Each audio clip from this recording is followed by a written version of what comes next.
Nhlayo ya maAfrika Dzonga yi tlakuka laha mikarhi yin'wana yi kulaka ku tlula ikhonomi ya tiko. Ku ya hi va Stats SA, tinhlayo ta kusukela hi 1996 ku fikela sweswi ti komba leswaku nhlayo ya vantshwa hi yona yi yaka yi kula swinene.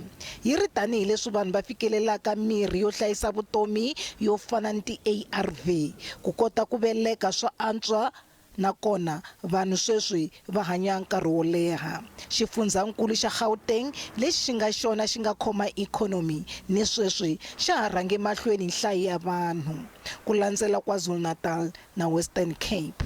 In the last 4-5 years, our population has grown by about almost 3.5 million people.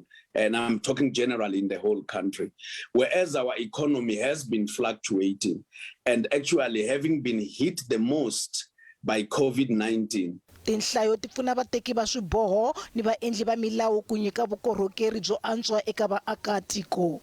Mutivi un'wana wa nhluvukiso u ri ka ha fanele ku endliwa swo tala eka ku landzelela makungu yo hluvukisa ku fikelela ku tlakuka ka nhlayo ya vanhu.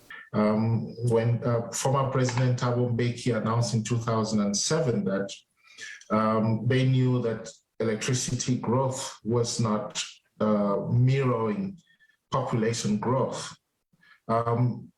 steps should have been made to accelerate that, but we are still living with load shedding and so on. Also, in terms of jobs have not mirrored demographic growth. Nhlayo ya vanhu leyi kulaka hi xihatla ku tlula ikhonomi swi vanga ntlhontlho. With the population growing faster than an economy, it means the unemployment problem will persist.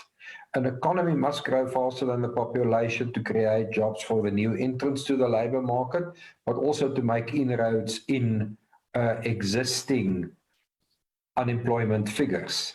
Vativi va vula leswaku Afrika-Dzonga ri fanele ku tirhisa vantshwa ku tiyisisa leswaku va kuma dyondzo leyi emakumu yi nga ta pfuna ku antswisa ikhonomi ya tiko.